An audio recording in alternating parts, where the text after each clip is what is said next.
Israel पर एक नई मुसीबत टूट पड़ी है। इजराइल के साथ वही होने जा रहा है जिसका उसे डर था, क्योंकि ईरान से एक ऐसी खबर आई जिसने अमेरिका तक को डरा दिया है, बहुत डरा दिया है। ईरान ने एक ऐसा कदम उठाया जिसे लेकर गाजा के युद्ध का फैसला पलट गया।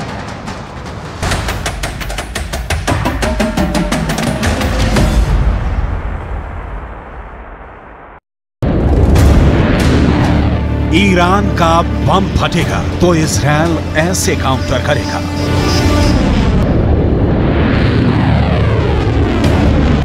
इजराइल को यकीन हो गया है कि ईरान ने एटम बम बना लिया है। अब उसके पास खुद को बचाने के लिए यही मिसाइल डिफेंस सिस्टम है।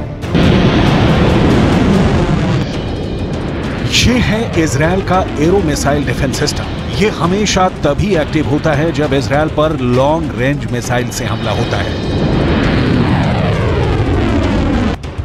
एरो सिस्टम ने इजराइल को यमन से फायर की गई बैलिस्टिक मिसाइल से बचाया, लेकिन क्या यह सिस्टम अब ईरान के एटम बम से बचा पाएगा?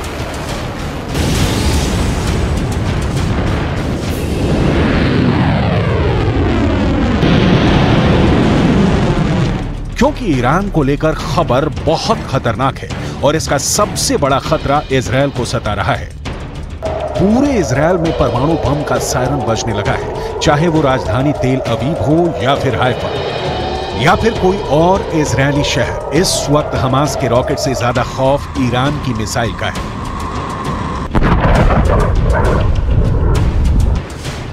क्योंकि अब उसमें परमाणु बम भी फिट हो सकता है। अमेरिका दावा कर रहा है कि ईरान के पास अब इजराइल तक पहुंचने वाली मिसाइल भी है और उसमें लगाने के लिए एटम बम।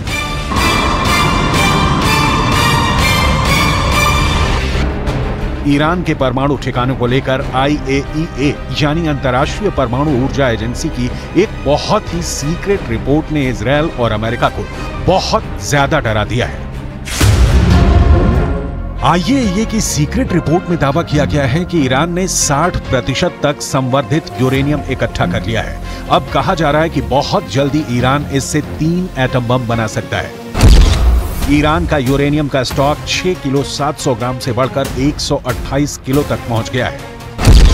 एक परमाणु बम बनाने के लिए यूरेनियम का 90% तक संवर्धन करना जरूरी है और दावा किया जा रहा है कि ईरान ने 60% तक संवर्धन कर लिया है। हालांकि 90% तक संवर्धन करने और बम बनाने में उसे कई महीने लग सकते हैं, यानी ईरान अब परमाणु बम बनाने के बहुत करीब है। ऐसे दावे इजराइल और अमेरिका लगातार करते रहे हैं। इजराइल ने हमेशा कहा है कि वो ईरान को परमाणु बम नहीं बनाने देगा। अमेरिका भी ईरान के परमाणु कार्यक्रम को लेकर इजराइल की हां में हां मिलाता आया है। इस वक्त पूरा पश्चिम एशिया बहुत बड़े युद्ध के बीच सुलग रहा है। ईरान से लेकर इजराइल और तुर्की से लेकर सऊदी अरब, गाजा पट्टी में हो रही बमबारी ने पूरे अरब वर्ल्ड को बारूद के ढेर पर बैठा दिया है।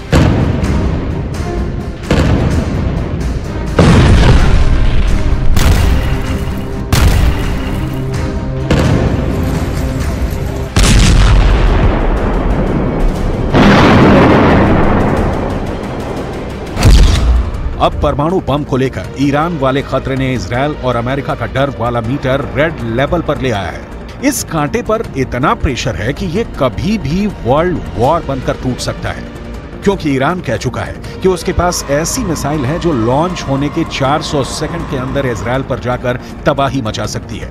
ईरान अब हाइपरसोनिक मिसाइल तैयार कर चुका है। उसकी बैलिस्टिक मिसाइल को इजराइल आयरन डोम से नहीं गिरा सकता और ईरान का दावा है कि इजराइल हो या फिर अमेरिका का मिसाइल डिफेंस सिस्टम, उसकी मिसाइल के खिलाफ कोई दीवार काम नहीं करेगी। इस वक्त ईरान के परमाणु कार्यक्रम को लेकर जो खबरें हैं, उसे लेकर सबसे सीक्रेट परमाणु अड्डे पर सबकी नजरें हैं। अभी ईरान ने 6 स्पॉट पर न्यूक्लियर रिएक्टर लगाए हुए हैं, लेकिन इनमें से 2 अहम साइट है। पहली जगह है नतांज और दूसरी जगह है फोर्डो। यहाँ है अंडरग्राउंड न्यूक्लियर साइट, जहाँ ईरान सबसे ज्यादा गुणवत्ता के यूरेनियम संवर्धन करता है। ज्यादा बेहतर क्वालिटी यानी बम बनाने के लिए बेहतर यूरेनियम ईरान के परमाणु प्रोजेक्ट की प्रोग्रेस रिपोर्ट के तौर पर सैटेलाइट तस्वीरें भी जारी हो चुकी हैं।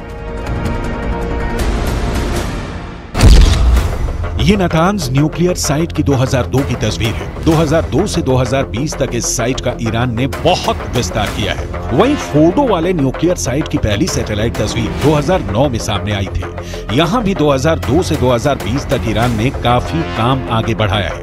दावा किया जाता है कि ईरान सबसे अधिक यहीं यूरेनियम संवर्धित कर रहा है। ईरान के पास अभी एटम बम नहीं है, ये बात तो पुख्ता तौर पर अमेरिका भी मानता है, लेकिन इजराइल के पास एटम बम है, इससे कोई इनकार नहीं करता। दावे के मुताबिक आज की तारीख में इजराइल के शांत रेगिस्तान में नेगेव परमाणु रिसर्च सेंटर है, जहां ताकतवर हथियार बनाने का काम किया जाता है।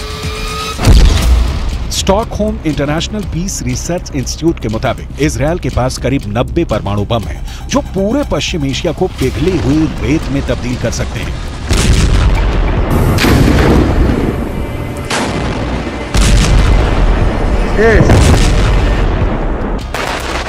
गाजा में बमबारी के दौरान इजराइल के मंत्री ने परमाणु बम इस्तेमाल करने की भी सलाह दी, जिसे बाद में नेतन्याहू ने खारिज कर दिया।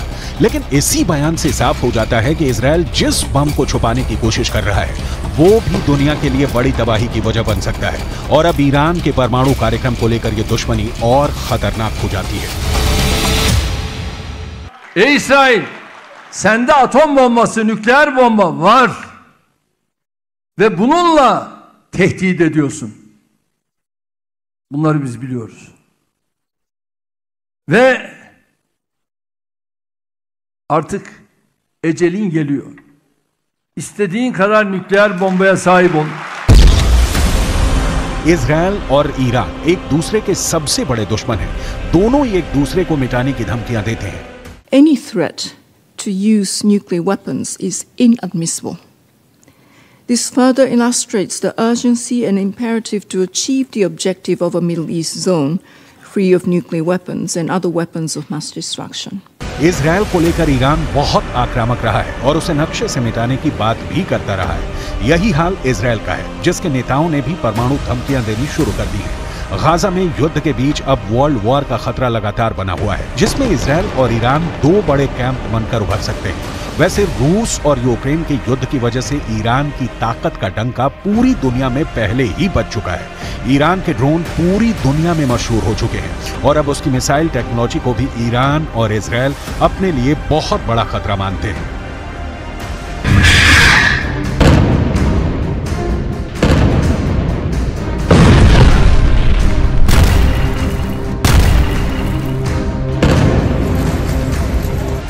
ईरान अब अपनी इसी ताकत को दिखाकर अमेरिका और इजराइल दोनों को चैलेंज कर रहा है। हालांकि इजराइल से पहले उसने अमेरिका की फौजी अड्डों को अपने टारगेट पर ले लिया है।